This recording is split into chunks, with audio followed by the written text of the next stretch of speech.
ಪ್ರಾಥಮಿಕ ಮತ್ತು ಪ್ರೌಢಶಾಲಾ ಅತಿ ಶಿಕ್ಷಕರು ನಾವು ಕಾರ್ಯನಿರ್ವಹಿಸ್ತಾ ಇದ್ದೀವಿ. ಆದರೆ ಸರ್ಕಾರ ನಮ್ಮನ್ನ ಆಟಕ್ಕುಂಟು ಲೆಕ್ಕಕ್ಕಿಲ್ಲ ಅನ್ನುವ ರೀತಿಯಲ್ಲಿ ದುಡಿಸಿಕೊಳ್ತಾ ಇದೆ. ಜೊತೆಗೆ ಇವತ್ತು ಜೈಲಿನಲ್ಲಿ ಕೆಲಸ ಮಾಡ್ತಕ್ಕಂಥ ಜೈಲಿನಲ್ಲಿರ್ತಕ್ಕಂಥ ಕೈದಿಗೆ 500ರಿಂದ 800 ರೂಪಾಯಿ ಒಂದು ಕೂಲಿ ಇದೆ. ಆದರೆ ನಾವು ಶಾಲೆಯಲ್ಲಿ MA BEd ವ್ಯಾಸಂಗವನ್ನು ಮಾಡಿರ್ತಕ್ಕಂಥ ನಾವುಗಳು ಶಾಲೆಯಲ್ಲಿ ಮಕ್ಕಳಿಗೆ ಪಾಠ ಪ್ರವಚನವನ್ನು ಮಾಡ್ತೀವಿ. ಆದರೆ ನಮ್ಮ ದಿನಗೂಲಿ 400 ರೂಪಾಯಿ. ಹೃದಯಾಘಾತವಾಗಿ ಸತ್ತರು.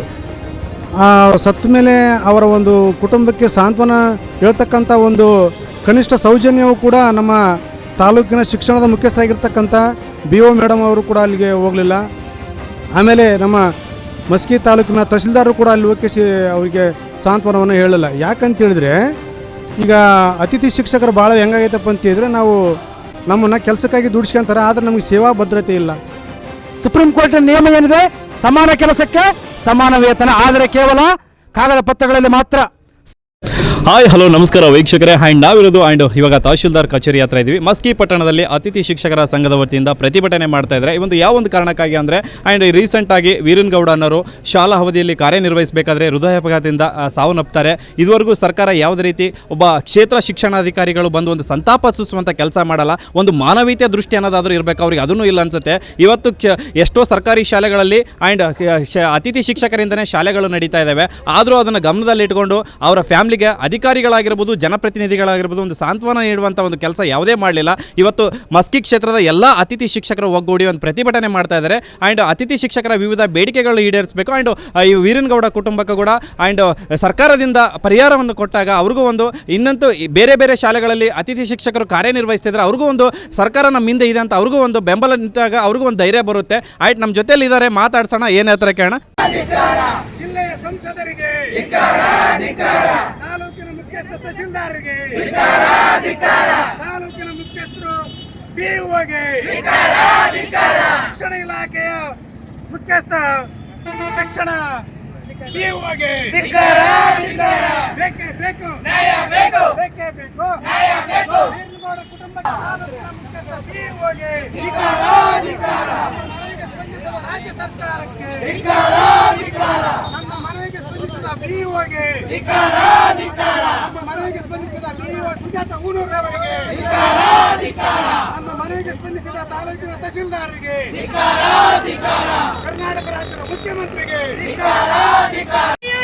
ಅನ್ಯಾಯ, ನ್ಯಾಯ ಬೇಕು, ನ್ಯಾಯ ಬೇಕು. ರಾಜ್ಯ ಸರ್ಕಾರ ಲುಚ್ಚ ಹೈ, ರಾಜ್ಯ ಸರ್ಕಾರ ಲುಚ್ಚ ಹೈ.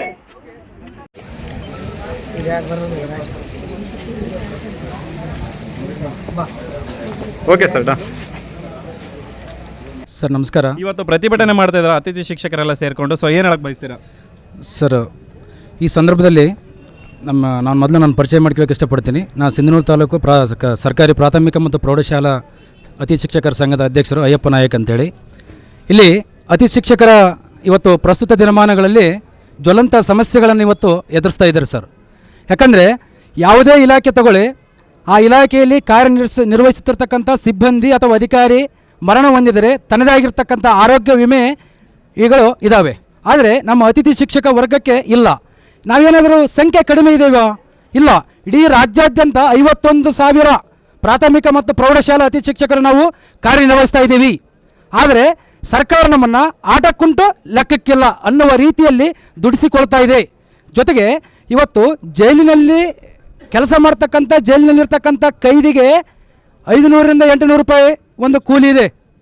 ಆದರೆ ನಾವು ಶಾಲೆಯಲ್ಲಿ MA BEd ವ್ಯಾಸಂಗವನ್ನು ಮಾಡಿರ್ತಕ್ಕಂಥ ನಾವುಗಳು ಶಾಲೆಯಲ್ಲಿ ಮಕ್ಕಳಿಗೆ ಪಾಠ ಪ್ರವಚನವನ್ನು ಮಾಡ್ತೀವಿ. ಆದರೆ ನಮ್ಮ ದಿನಗೂಲಿ 400 ರೂಪಾಯಿ. ಒಬ್ಬ ಸಿಮೆಂಟ್ ಕೆಲಸ ಮಾಡ್ತಕ್ಕಂಥ ವ್ಯಕ್ತಿಯ ಒಂದು ಲೇಬರ್, ಒಬ್ಬ ಮೇಸ್ತ್ರಿ ಕೆಲಸದ ಕೂಲಿ 800 ರೂಪಾಯಿ. ಆದರೆ ನಾವು ಇಡೀ ಸಮಾಜವನ್ನು ತಿದ್ದುವ ಸ್ಥಾನದಲ್ಲಿರ್ತಕ್ಕಂಥ ಮಕ್ಕಳ ಉಜ್ವಲ ಭವಿಷ್ಯವನ್ನು ನಿರ್ಮಾಣ ಮಾಡ್ತಕ್ಕಂಥ ಭಾರತದ ಒಂದು ರತ್ನಗಳ ನಿರ್ಮಾಣ ಮಾಡ್ತಕ್ಕಂಥ ನಮ್ಮ ದಿನಗೂಲಿ 400 ರೂಪಾಯಿ. ಇದೇನು ನ್ಯಾಯ ಸರ್? ಸುಪ್ರೀಂ ಕೋರ್ಟ್ ನಿಯಮ ಏನಿದೆ? ಸಮಾನ ಕೆಲಸಕ್ಕೆ ಸಮಾನ ವೇತನ, ಆದರೆ ಕೇವಲ ಕಾಗದ ಪತ್ರಗಳಲ್ಲಿ ಮಾತ್ರ, ಸಂವಿಧಾನದಲ್ಲಿ ಕೇವಲ ಉಲ್ಲೇಖ ಮಾತ್ರ. ಅದನ್ನು ಯಾಕೆ ಜಾರಿಗೊಳಿಸ್ತಾ ಇಲ್ಲ? ಇದಕ್ಕೆ ನೇರ ಹೊಣೆ ಜನಪ್ರತಿನಿಧಿಗಳೇ ಹೊರತು ಬೇರೆ ಯಾರೂ ಅಲ್ಲ. ಯಾಕಂದರೆ 51,000 ಜನ ಎಲ್ಲರೂ ಕೂಡ ನಾವು ಒಗ್ಗಟ್ಟಾಗಿ ಪ್ರತಿಭಟನೆ ಕಿಳಿದೇ ಹೇಳ್ತೀವಿ. ಯಾಕಂದರೆ ನೋಡ್ರಿ, ಇವತ್ತು ಯಾವುದೇ ಇಲಾಖೆಯಲ್ಲಿ ಮರಣ ಹೊಂದಿದ ತಕ್ಷಣ ಅವರಿಗೆ ಅನುಕಂಪ ಆಧಾರದ ಮೇಲೆ ಅವನ ಮಗನಿಗೆ ಅಥವಾ ಹೆಂಡತಿಗೆ ಅವರಿಗೆ ಏನು ಮಾಡ್ತಾರೆ, ಜಾಬನ್ನು ಕೊಡ್ತಾರೆ, ಅನುಕಂಪ ನೌಕರಿ ಅಂತ ಮಾಡ್ತಾರೆ, ಆರೋಗ್ಯ ವಿಮಾನ ಕೊಡ್ತಾರೆ, ಲಕ್ಷಾಂತರ ರೂಪಾಯಿಯನ್ನು ಕೊಡ್ತಾರೆ. ಆದರೆ ನಾವು 12,000 ರೂಪಾಯಿನ ದುಡಿತಕ್ಕಂಥ ಒಬ್ಬ ವೀರನಗೌಡ ಈಗ ಆ ಒಂದು ಕುಟುಂಬಕ್ಕೆ ಆಶ್ರಯ ಯಾರು? ಹೌದಾ? ಅವನ ತಂದೆ ತಾಯಿಗೆ ವಯಸ್ಸಾಗಿದೆ, ಅವರಿಗೆ ಆಶ್ರಯ ನೀಡುವವರು ಯಾರು? ಅವರಿಗೆ ಯಾವುದೇ ರೀತಿಯ ಒಂದು ಉಪಜೀವನ ನಡೆಸತಕ್ಕಂಥ ಒಂದು ಉಪಜೀವನಕ್ಕೆ ನೀಡ್ತಕ್ಕಂಥವ್ರು ಯಾರು? ಎಲ್ಲರಿಗೆ ಅವನ ಒಂದು ಕುಟುಂಬಕ್ಕೆ ಆಶ್ರಯ ಆಗಿರ್ತಕ್ಕಂಥ ವೀರನಗೌಡರ ಸಹೋದರ ಮರಣ ಅವರ ತಾಯಿಯ ಹೃದಯವನ್ನು ಎಷ್ಟು ಕೆಡಿಸಿರ್ಬೋದು, ಅವರ ತಾಯಿಗೆ ಎಷ್ಟು ದುಃಖ ಆಗಿರ್ಬೋದು. ಬೇರೊಂದು ಕೆಲಸ ಮಾಡಿದ್ದರೆ ನನ್ನ ಮಗ ಬದುಕಿರುತ್ತಿದ್ದಾನೇನೋ, ಅತಿಥಿ ಶಿಕ್ಷಕ ಹುದ್ದೆ ಓದೋದಕ್ಕೆ ನನ್ನ ಮಗ ಪ್ರಾಣ ಹೋಯ್ತೇನೋ, ಆ ಕೆಲಸದ ಒತ್ತಡದಿಂದ ಪ್ರಾಣ ಹೋಯ್ತೇನೋ, ಈ ರೀತಿಯಾಗಿರ್ತಕ್ಕಂಥ ಆಲೋಚನೆಗಳು ಅವರ ತಾಯಿಯ ಹೃದಯದಲ್ಲಿ ಒಂದು ನೋವನ್ನು ಉಂಟು ಮಾಡಲಿಕ್ಕಿರಲಿಲ್ಲವೇ? ಅಂಥ ತಾಯಿಯ ಹೃದಯವನ್ನು ನೋಯಿಸಿರ್ತಕ್ಕಂಥ ಎಲ್ಲ ಇಲಾಖೆ ಅಧಿಕಾರಿಗಳು ನೋಡ್ರಿ, ಇಲಾಖೆ ನೀವೇ ಹೇಳಿದ್ರಿ ಸರ್, ಈಗ ನಿರೂಪರಾಗಿರ್ತಕ್ಕಂಥ ನೀವೇ ಹೇಳಿದ್ರಿ, ಯಾವ ಶಿಕ್ಷಣ ಅಧಿಕಾರಿಗಳು ಕೂಡ ಅಲ್ಲಿ ಭೇಟಿ ನೀಡಲಿಲ್ಲ. ಯಾಕೆ? ನಾವು ಅಲ್ಲಿ ಆ ಇಲಾಖೆಯಲ್ಲಿ ನಾವು ಸಂಬಂಧಿಸಿಲ್ಲವೇ? ಆ ಇಲಾಖೆಯ ಮಕ್ಕಳಿಗೆ ನಾವು ಪಾಠ ಮಾಡಲಿಲ್ಲವೇ? ಆ ಇಲಾಖೆಯಲ್ಲಿ ನಾವು ಕಾರ್ಯನಿರ್ವಹಿಸುತ್ತಿಲ್ಲವೇ? ನಮ್ಮದೇ ಒಂದು ಕೆಲಸದಿಂದ ಇವತ್ತು ಎಷ್ಟೋ ಶಾಲೆಗಳು ನಡ್ತಾ ಇದ್ದಾವೆ. 51,000 ಅತಿ ಶಿಕ್ಷಕರು ಏನಾದರೂ ನಮಗೆ ಈ ಹುದ್ದೆನೇ ಬೇಡ ಅಂತೇಳಿ ಮನೆಯಲ್ಲಿ ಕುಳಿತಿದ್ದೇ ಆದರೆ ಇವತ್ತು ಯಾರೂ ಕೂಡ ಏನಪ್ಪ ಅಂದರೆ ಶಾಲೆ ನಡೆಸೋಕ್ಕೆ ಸಾಧ್ಯನೇ ಇಲ್ಲ. ನಮ್ಮಿಂದಲೇ ಶಾಲೆ ನಡ್ತಾ ಇದ್ದಾವೆ, ಆದರೆ ಅದು ಸರ್ಕಾರಕ್ಕೂ ಕೂಡ ಗೊತ್ತು, ಆದರೆ ಆಟಕ್ಕುಂಟು ಲೆಕ್ಕಕ್ಕಿಲ್ಲ ಅನ್ನುವಂಥ ನೀತಿಯಲ್ಲಿ ನಾವು ಮಾಡ್ತಾ ಇದೆ. ಇವತ್ತು ನಮಗೇನಪ್ಪ ಅಂದರೆ ಆರೋಗ್ಯ ವಿಮೆ ಬೇಕೇ ಬೇಕು. ನಾವು ಅತಿ ಶಿಕ್ಷಕರಾಗಿ ಸೇವೆ ನಿರ್ವಹಿಸುವಂಥ ಸಂದರ್ಭದಲ್ಲಿ ನಮಗೇನಾದರೂ ಆಯ್ತು ಅಂದರೆ ನಮ್ಮ ಕುಟುಂಬಕ್ಕೆ ನಾನಿದ್ದೀನಿ ಅನ್ನುವಂಥ ಒಂದು ಆರೋಗ್ಯ ವಿಮೆಯನ್ನು ಸರ್ಕಾರ ಹಿಂದೆ ಏನಪ್ಪ ಅಂದರೆ ಘೋಷಣೆ ಮಾಡಬೇಕು. ಅದರ ಜೊತೆಗೆ ನಮ್ಮ ಒಂದು ಜ್ವಲಂತ ಸಮಸ್ಯೆಗಳಿಗೆ ಪರಿಹಾರ ಉಪಾಯಗಳನ್ನು ಕೂಡ ನೀಡಬೇಕು.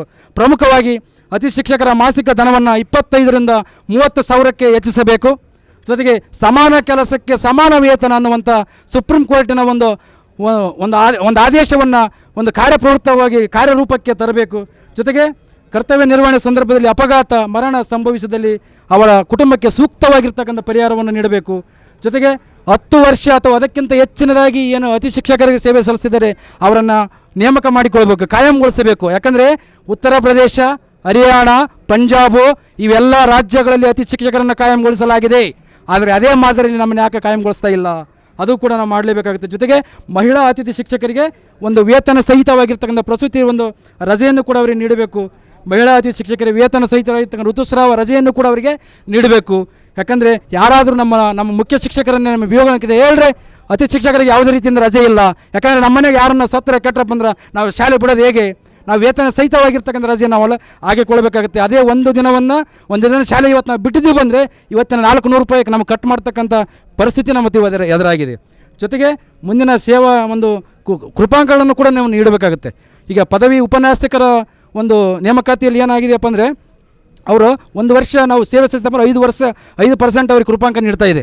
ನಮ್ಗೆ ಇಷ್ಟು ವರ್ಷ ನಾವು ಸೇವೆ ಸಲ್ಲಿಸಿದ್ದೀವಲ್ಲ, ನಮ್ಮ ಶಾಲೆಗೆ ಹೋಗಿ ನಾನು ಹೋದ ವರ್ಷ ಸೇವೆ ಸಲ್ಲಿಸಿನಲ್ಲಪ್ಪ ಒಂದು ಲೆಟರ್ ಬರ್ಕೊಡು ಅಂದ್ರೆ ಬರ್ಕೊಡಂಗಿಲ್ಲ ಯಾರು. ಯಾಕಂದ್ರೆ ಬರ್ಕೊಡೋ ಇಲ್ಲರೆ ಆದೇಶ ಇಲ್ಲ ಅಂತ ಹೇಳ್ತಾರೆ. ನಾವೇ ವರ್ಕ್ ಮಾಡಿದ್ದೀವಿ ಗೊತ್ತು, ಆದರೆ ಲಿಖಿತವಾಗಿ ನಾನು ಸೇವೆ ಸಲ್ಲಿಸಿದ್ದೀನಿ 2025-26ನೇ ಸಾಲಿನಿಂದ ಇಲ್ಲಿ ಸೇವೆ ಸಲ್ಲಿಸಿದ್ದೀನಿ ಅಂದರೆ ಲೆಟರ್ ಬರ್ಕೊಡೋ ಒಂದು ಸೀಲಾಗಿ ಕೊಡೋಕೆ ನಾವು ಬರ್ಕೊಡೋಕೆ ಬರೋಂಗಿಲ್ಲ, ಆದೇಶದಾಗ ಆ ಥರ ಇಲ್ಲ ಅಂತ ಹೇಳ್ತಾಯಿದ್ದಾರೆ. ಅಂದರೆ ಯಾವುದೇ ರೀತಿಯಿಂದ ನಾವು ಇಲ್ಲಿ ಒಂದು ಕೃಪಾಂಕ ನೀಡ್ತಕ್ಕಂಥ ಕೆಲಸ ಆಗಿಲ್ಲ, ಕೃಪಾಂಕಗಳು ಕೂಡ ನೀಡಬೇಕು. ಜೊತೆಗೆ ಪ್ರತಿ ವರ್ಷ ಅತಿ ಶಿಕ್ಷಕರಿಗೆ ಸೇವಾ ನಿರಂತರತೆಯನ್ನು ಕಾಪಾಡಿಕೊಳ್ಬೇಕು.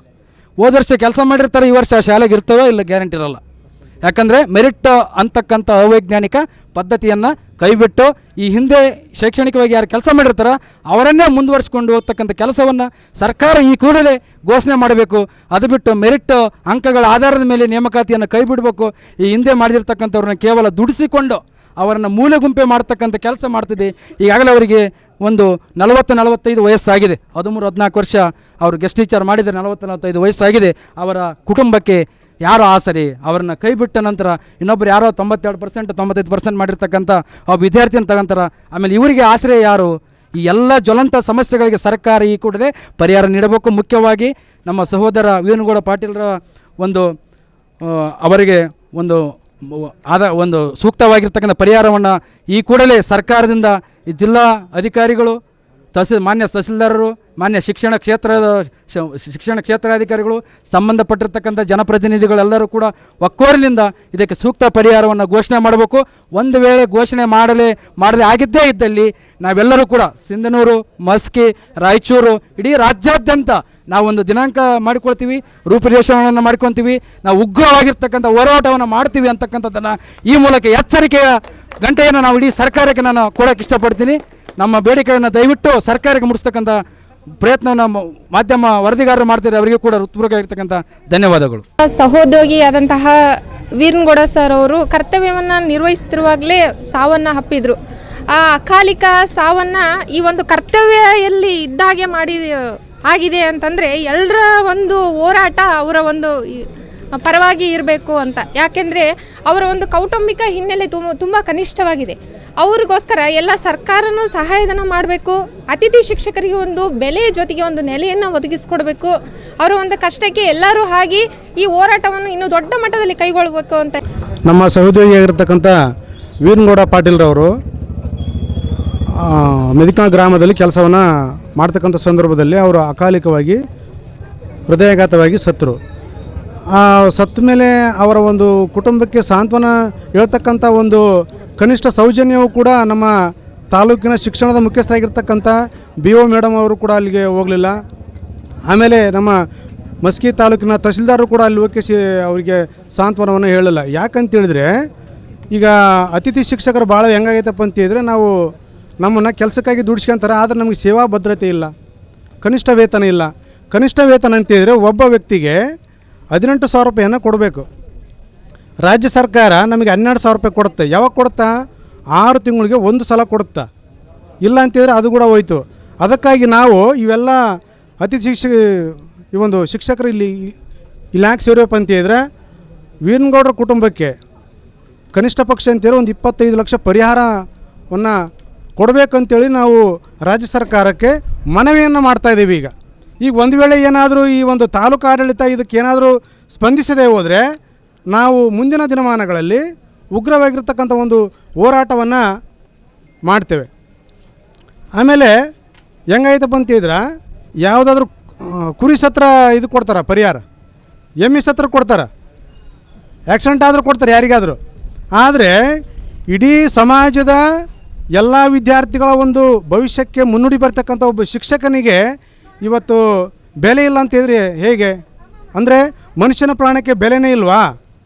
ಅದಕ್ಕೋಸ್ಕರವಾಗಿ ನಾವು ಇವತ್ತಿನ ದಿನ ನಮಗೆ ನಮ್ಮ ಅತಿಥಿ ಶಿಕ್ಷಕರ ಒಂದು ಕೆಲವೊಂದು ಬೇಡಿಕೆಗಳನ್ನು ಇವತ್ತಿನ ದಿನ ನಾವು ತಹಸೀಲ್ದಾರರ ಮುಂದೆ ಹೇಳ್ತೀವಿ. ಒಂದು ವೇಳೆ ಅದಕ್ಕೇನಾದರೂ ಅವರು ಸ್ಪಂದನೆ ಮಾಡಿದ್ರೆ ಸರಿ, ಇಲ್ಲ ಅಂತೇಳಿದರೆ ನಾವು ಮುಂದಿನ ದಿನಮಾನಗಳಲ್ಲಿ ಹೋರಾಟವನ್ನು ಮಾಡ್ತೀವಿ ಅಂತೇಳಿ ಈ ಒಂದು ಸಂದರ್ಭದಲ್ಲಿ ನಾನು ಹೇಳೋದಕ್ಕೆ ಇಷ್ಟಪಡ್ತೀನಿ. ನಮಸ್ಕಾರ.